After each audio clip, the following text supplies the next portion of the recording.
Untuk seterusnya waktu dan kesempatan kita berikan kepada beliau. Bismillahirrahmanirrahim. Assalamualaikum warahmatullahi wabarakatuh. Alhamdulillah. Alhamdulillah rabbil alamin. Wassalatu wassalamu ala sayyidina Muhammadin wa ala alihi wa ashabihi wa barik sallim ajma'in.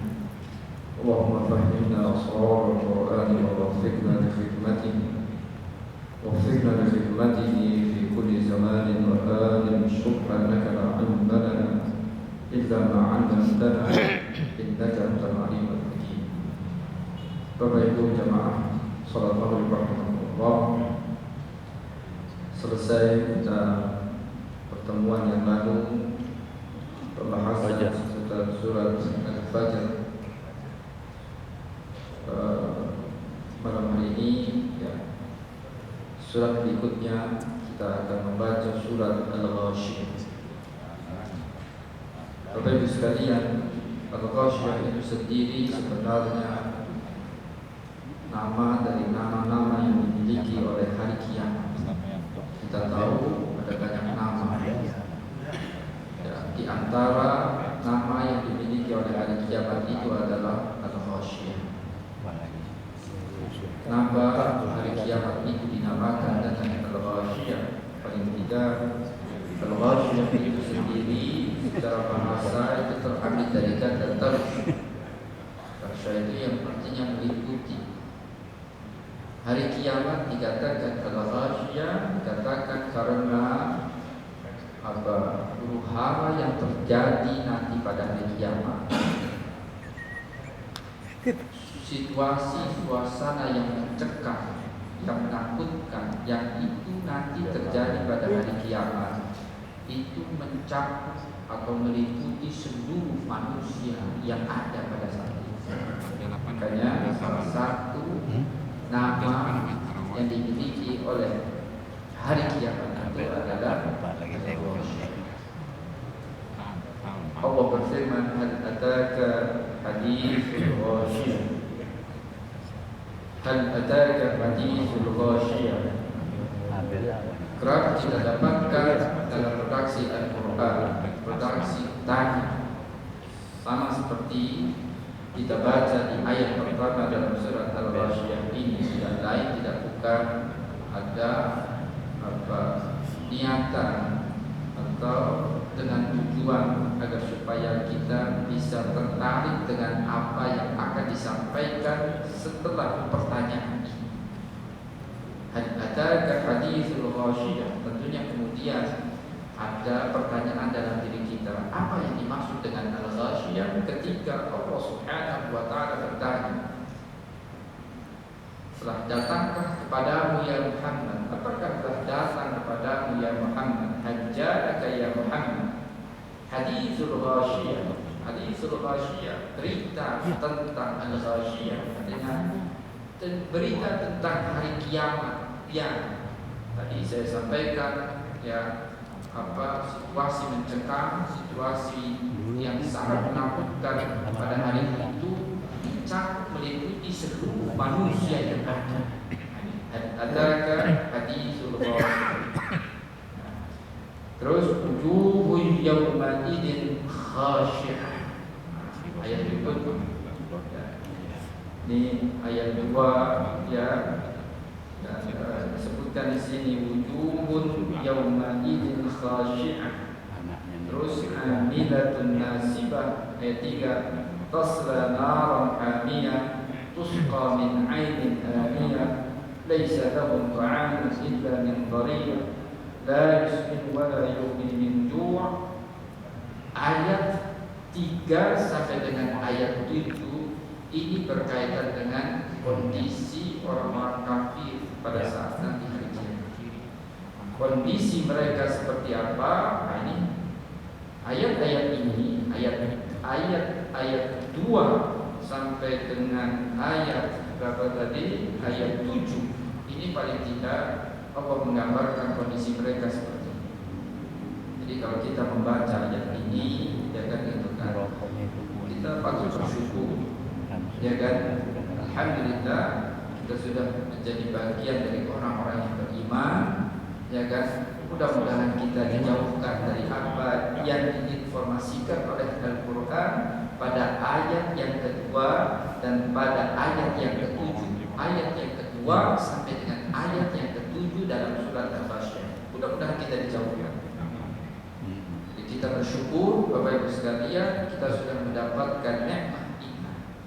Mudah-mudahan nikmat iman ini terus berada ya sampai dengan kita menemui ajal kematian, meninggalkan kehidupan dunia ini dengan husnul khatimah. Amin ya rabbal alamin. Ya. Bagaimana Al-Quran menggambarkan kondisi orang-orang kafir, atau bagaimana Al-Quran menggambarkan kondisi orang-orang yang tidak baik, orang-orang yang buruk nanti di hari akhirat. Pertama, Al-Quran mengatakan wujuhun yawma idzin khashi'ah. Khasyi'ah di sini adalah artinya badali, mahi. Wajah-wajah mereka terlihat pada hari itu zalil, dalam kondisi lesu, ya kan, terhina, tertunduk. Ini kita kalau melihat ada orang dalam kondisi dia terhina kan gitu kan, dia akan menundukkan gitu kan. Itulah kondisinya. Pertama disebutkan dalam Al-Quran, wujuhun yawma idzin khashi'ah. Bapak Ibu, jangankan nanti di hari akhirat, yang dalam banyak ayat disebutkan tidak ada yang mengalahkan huru-hara yang terjadi pada saat nanti hari kiamat tiba. Di dunia saja kalau kita mudah-mudahan kita terjauhkan. Kita ini terkena satu kasus yang itu menghinakan kita saja itu. Coba kalau kita lihat itu, orang mesti akan dalam kondisi berjalan tidak dengan artinya badan tegak, tetapi dengan badan lesu, dengan badan artinya wajah menundukkan gitu kan, kepala menunduk. Itu gambarannya seperti itulah kurang lebih. Tentunya nanti di hari akhirat jauh kondisinya itu lebih mencekam, lebih menghinakan dibandingkan dengan kondisi di dunia.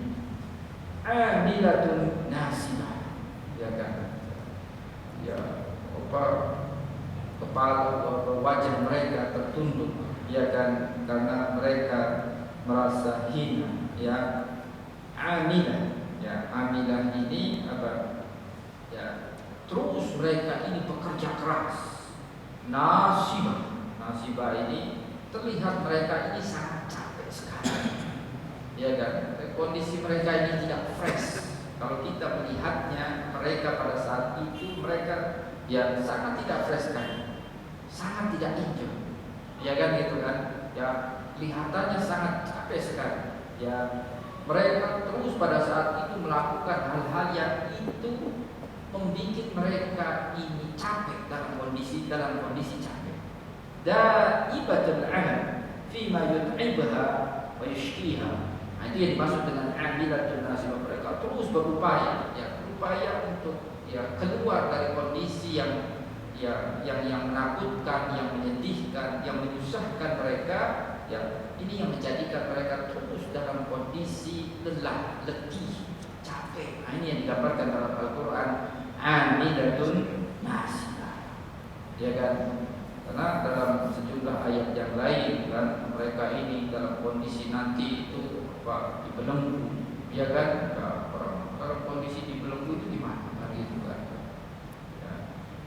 Artinya apalagi ketika mereka sudah dimasukkan ke dalam neraka kan, gitu kan ada tingkatan-tingkatan bagaimana mereka berusaha mungkin untuk bisa menghindar dari satu adab, kemudian berpindah dari satu tempat ke tempat lain, berpindah dari satu tingkat ke tingkat yang lain. Itu yang mereka lakukan, sehingga digambarkan dalam ayat ini amilatun nasibah. Terus mereka berupaya bekerja pada hari kiamat ini, berusaha, tentunya usaha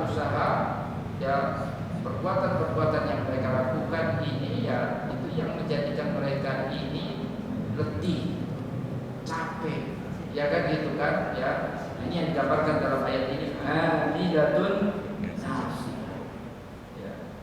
Terus tasla naran hamiyah, mereka memasuki neraka hamiyah, api yang ini yang apinya ini luar biasa panasnya, naran musa'ala syadidatul harb. Mereka memasuki neraka yang apinya ini tentunya sangat panas sekali.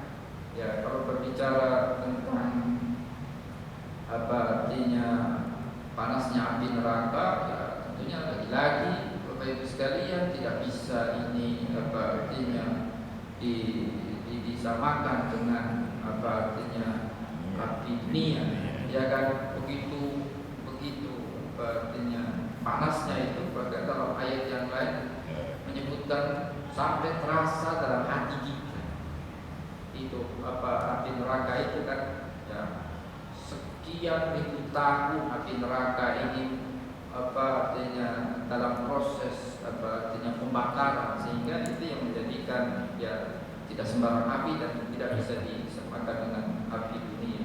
Kita saja dengan api dunia ini kan sudah tidak ada yang kuat, apalagi dengan api neraka. Tasla narun hamiyah tusqa min ainin haniyah. Mereka diberi minum, diberi minum min ainin haniyah, tetapi dari mata air yang airnya sangat lagi-lagi, airnya sangat panas sekali.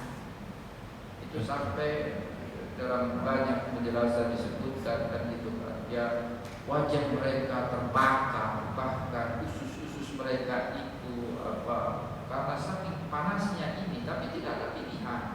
Kan itu kan tidak ada yang dikonsumsi dari artinya yang bisa untuk diminum di neraka itu. Katakanlah dalam ayat ini disebutkan min ainin aniyah, dari mata air yang sangat panas sekali. Bahkan pada ayat-ayat yang lain disebutkan ada yang artinya mereka diberikan air dari artinya nanam kan gitu, kan disebutkan seperti itu kan, mereka diberikan air itu dari darah kan gitu kan. Dan di ayat-ayat yang lain yang jelas kondisi neraka ini Ibu sekalian tidak bisa dibayangkan, tidak bisa digambarkan betapa ini betul seperti apa yang Allah Subhanahu wa taala firmankan di akhir ayat surat Al-Fajr, surat yang lain, kan?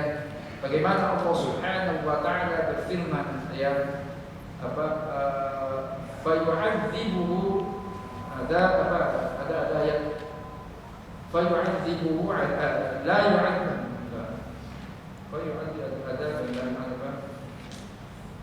di surat Al-Fajr, surat Al-Fajr atau surat la yu'adzibu ahad wa la yusiku wasaqahu ahad, itu surat apa itu?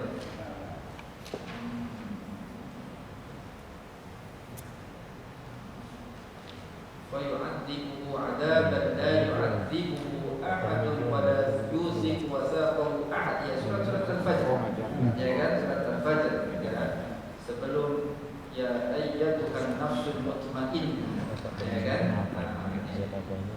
Ini coba ayat berapa itu?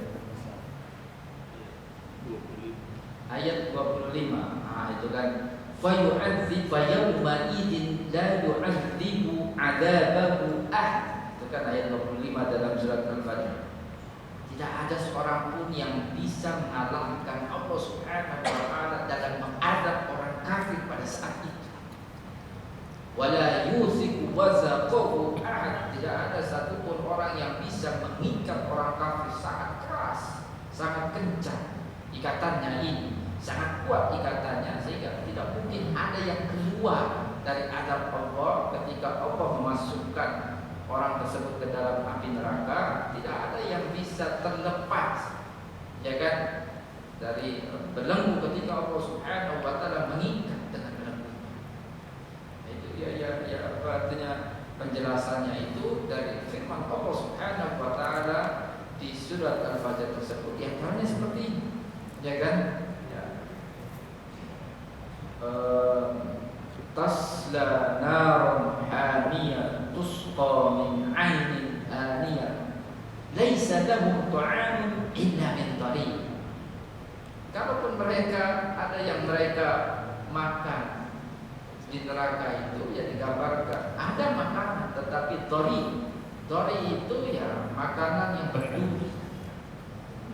Ya Bapak Ibu sekalian, saya pernah mengalami itu makan ikan saja, itu ikan ada duri yang kecil kemasukan itu saja itu sengsaranya minta ampun. Sampai kita harus ke dokter bagaimana ini caranya biar kita bisa makan. Apa enak kan gitu kan? Itu ada duri kecil saja itu yang ketelan sama kita di saat kita makan ikan. Itu bisa berhari-hari kita ini tidak merasakan enak makan. Ya kan? Apalagi digambarkan di ayat ini makanan yang tersedia bagi mereka, bagi penghuni neraka ini disebutkan di sini dori. Ya kan? Dori ini apa? Ya apa? Ya makanan yang berduri. Ya kan? Ya, makanan yang berduri yang itu kan disebutkan seperti itu. Dan la yusminu wa la yughni, itu jelaskan. Ya, tidak mau bikin makanan dan minuman yang dikonsumsi ini tidak bikin gemuk dia, la yusminu wa la yughni minhu. Tidak juga ini bisa menghilangkan rasa lapar yang ada dalam diri mereka ini. Ya, bayangkan sendirilah Bapak Ibu sekalian. Maka ya sebagaimana yang pernah saya sampaikan, bukan berarti Allah Subhanahu wa taala ketika menggambarkan demikian akan mengadab siapapun manusia yang akan dia masukkan ke dalam neraka. Itu bukan berarti Allah ini bengis atau Allah ini kasar keras. Ini adalah bentuk keadilan yang Allah Subhanahu wa taala nanti hadirkan kepada kita. Bukankah Allah Subhanahu wa taala sudah memberikan sejumlah nikmatnya yang kita ini tidak mungkin membalas nikmat-nikmat tersebut. Ya kan? Bukankah Allah Subhanahu wa taala sudah memberikan akal pikiran yang dengan akal pikiran itu kita sesungguhnya sudah bisa menilai mana yang baik, mana yang tidak baik, mana yang benar, mana yang salah. Allah sudah mengutus Rasul, Allah sudah menurunkan Al-Quran, bahkan Allah sudah memberikan kesempatan yang panjang buat kita. Ya kan? Kesempatan yang panjang kepada kita ini untuk berada di jalan, untuk terus berpikir. Ya kan? Untuk menilai ini yang disampaikan oleh Nabi Muhammad yang Allah turunkan ini benar apa tidak? Ya, kesempatan untuk berpikir ini Allah Subhanahu wa taala berikan kepada kita sangat luas sekali dalam hidup kita di dunia ini. Dibuktikan ya kita belum berada di jalan Allah, kita melakukan kemaksiatan, kita melakukan perbuatan dosa. Allah Subhanahu wa taala tidak langsung ajak kita. Masih Allah kasih kesempatan untuk bertaubat, untuk beristighfar, untuk kembali ke jalan. Ya, maka kalau sudah ini semuanya Allah Subhanahu wa taala berikan, tetap saja manusia membangkang tidak mau menerima agama Allah Subhanahu wa taala, maka jangan salahkan Allah Subhanahu wa taala kalau mengadab hambanya nanti di akhirat dengan adab-adab yang seperti ini. Ya kan? Nah ini ya artinya di sini ya.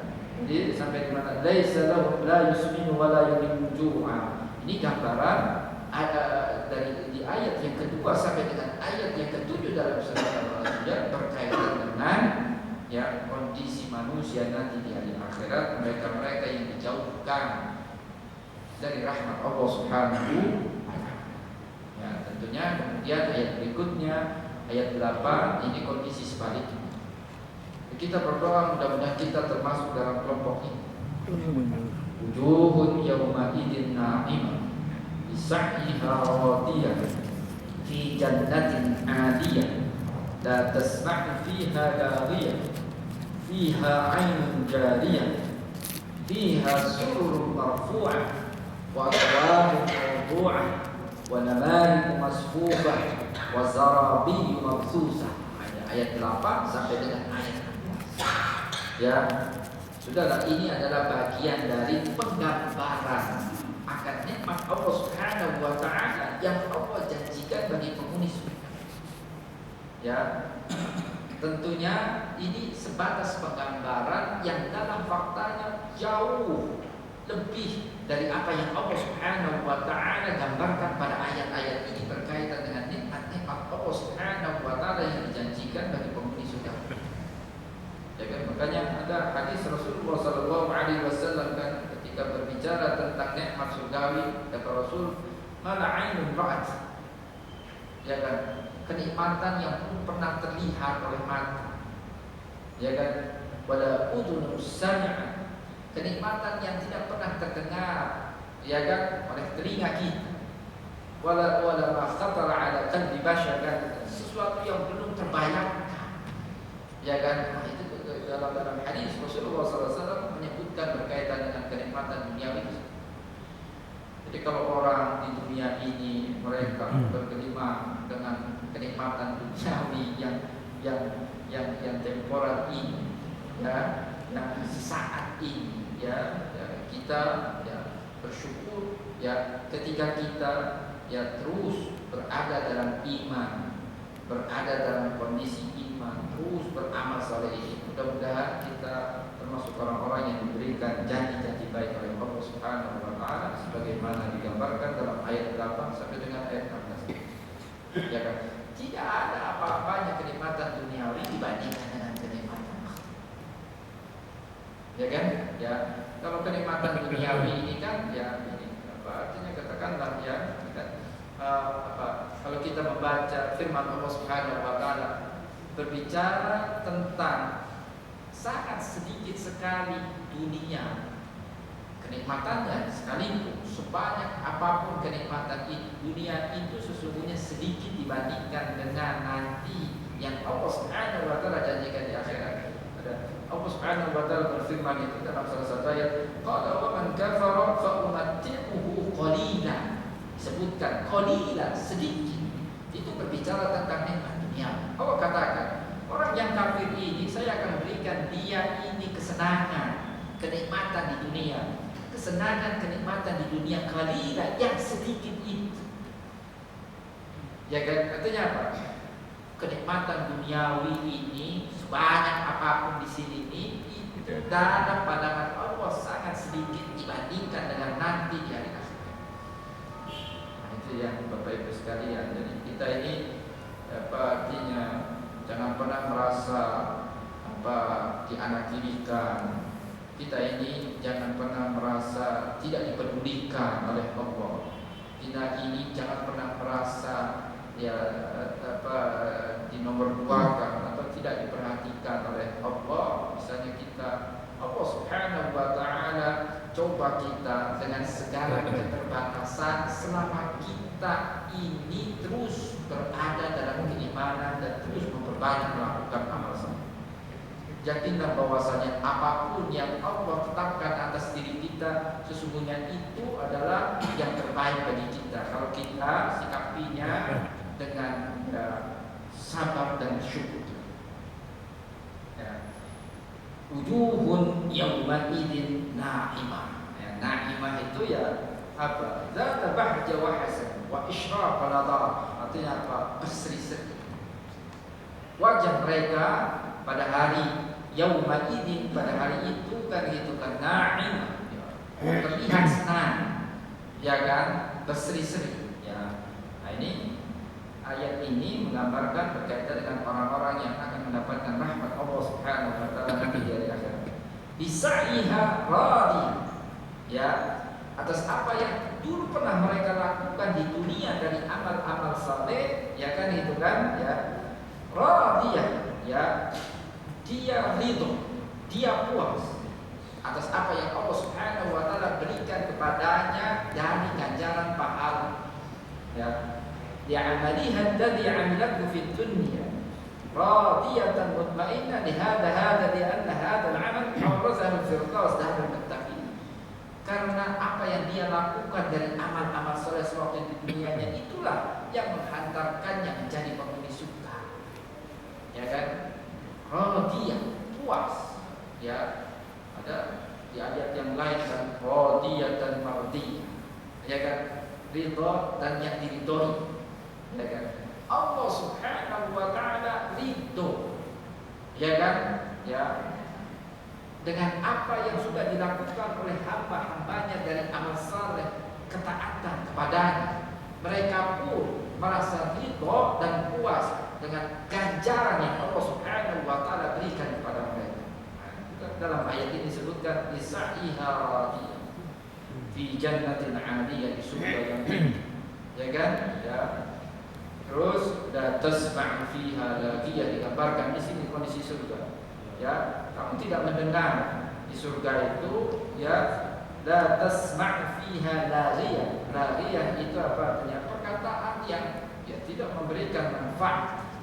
Ya kan? Ya. Perkataan yang jorok, perkataan yang jahat, ya kan? Perkataan yang tidak enak untuk didengar, tidak ada di sini. Ya kan? Dalam ayat yang lain disebutkan, ya, yang keras ya diucapkan ya di antara penghuni surga itu apa? Salam, salam, kan gitu kan? Saling mengucapkan salam di antara satu dengan yang lain.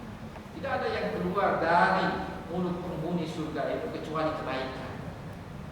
Disebutkan dalam ayat ini pula, la tasma'u fiha laghiyah, fiha 'ainun jariyah. Ya, sumber mata air ya, yang tidak pernah berhenti itu ada di surga sini. Terus mengalir. Ya. Fiha sururun marfu'ah, ya, dipan-dipan, ya kan, itu kan yang tinggi-tinggi, ya. Ya. Wa akwabun mawdu'ah. Akwab, ya kan, apa gelas-gelas minum itu mawdu'ah yang sudah tersedia. Ya, artinya tersedia ini artinya tentunya sudah terisi. Ya kan? Ya, ketika kita kalau mau minum ya tinggal minum saja lah kan gitu kan. Semuanya sudah, katakanlah semuanya sudah apa artinya ditaruh di tempatnya kan gitu kan, tersedia semuanya. Ya kan? Mungkin ya kalau di dunia kita masih apa artinya apa menuangkan air itu kan gitu kan ke dalam gelas itu ya. Di gambarannya di akhirat tanpa harus menuangkan, semuanya sudah tersedia di sini ya. Wa namariku masfufah, ya kan, bantal-bantal yang sudah ditata rapi kan, ya, dijadikan sebagai sandaran kita. Wa zarabiyu mabsusa, ya, permadani yang terhampar kan gitu kan. Ya, tentunya ini semuanya Bapak Ibu sekalian ya disebutkan di sini permadani, disebutkan di sini bantal-bantal, disebutkan di sini dipan-dipan, disebutkan di sini gelas-gelas. Tentunya ini semuanya tidak sama dengan yang walaupun dengan jenis dan nama yang sama yang ada di dunia, tentunya tidak sama. Ya kan? Nah, ini semuanya kan gitu kan ya. Nah, ini ayat berapa? Ayat 8 sampai dengan ayat 16 berbicara tentang penggambaran apa yang sebagai kebalikan dari kondisi yang akan dialami oleh penghuni neraka. Ya, afala yanzuruna ila al-ibili kaifa khuliqat.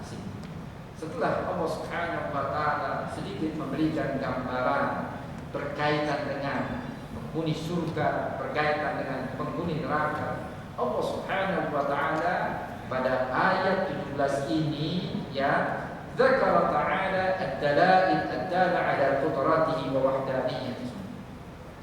Ya, kalau kita misalnya bertanya, apa ya Allah Subhanahu wa taala bisa menghadirkan neraka dengan segenap macam azabnya seperti ini? Kalau misalnya kita kemudian bertanya, apa iya Allah Subhanahu wa taala mampu untuk menghadirkan surga dengan segenap kenikmatannya yang digambarkan semacam ini? Cobalah ya, kalau kita meragukan kekuasaan Allah Subhanahu wa taala, kemampuan Allah Subhanahu wa taala, coba lihat ciptaan Allah Subhanahu wa taala di dunia ini yang kita bisa melihatnya dengan mata kepala kita sendiri. Bukankah ini ciptaan-ciptaan ini adalah bagian dari kemahakuasaan kebesaran Allah Subhanahu? Kayak di ayat berapa? Ayat 17 di sini Allah Subhanahu wa taala memulai bagi siapapun yang meragukan kekuasaan, kebesaran, kemampuan Allah Subhanahu wa taala adalah untuk menghadirkan surga dengan segala kenikmatannya, untuk menghadirkan neraka dengan segala macam azabnya. Allah ingatkan kita, coba lihat di sekitar kalian, ya kan, dari ciptaan-ciptaan Allah Subhanahu wa taala. Bukankah ini menunjukkan kebesaran, keesaan Allah Subhanahu wa taala? Ya kan, sini. Afala yanzuruna ila al-ibili kaifa khuliqat. Apakah tidak mereka ini melihat bagaimana ini unta ini diciptakan? Ya, Bapak Ibu sekalian, ya ini kenapa kita? Ya karena ya kalau kita bertanya, kalau Quran ini turun di Lampung, mungkin pertanyaannya itu apa yang turuna ilal fil, gajah, ya kan? Karena gajah ini kan batik Lampung kan banyak gajahnya itu, ya kan mungkin itu jadi ikonnya kan gitu kan. Jadi kalau Quran ini turun di Lampung, kalau Qurannya turun di Australia, bisa jadi kamu itu pertanyaannya. Ya kan? Nah iya, udah gampangannya seperti itu aja loh. Ya, di samping sejumlah kelebihan yang dimiliki oleh binatang onta ini. Onta kan itu, ada binatang sekuat onta ini yang berjalan berbulan-bulan di atas padang pasir, di bawah terik matahari sengatan matahari. Ya kan? Iya. Jadi kan ini kan memang ditujukan kepada pertama tentunya orang-orang Arab supaya berpikir mereka ini. Ya kan? Bisakah mereka ini menciptakan unta ini? Itu kalau tidak ada unta itu, mereka tidak mungkin melakukan perjalanan jauh dari satu negeri ke negeri lain.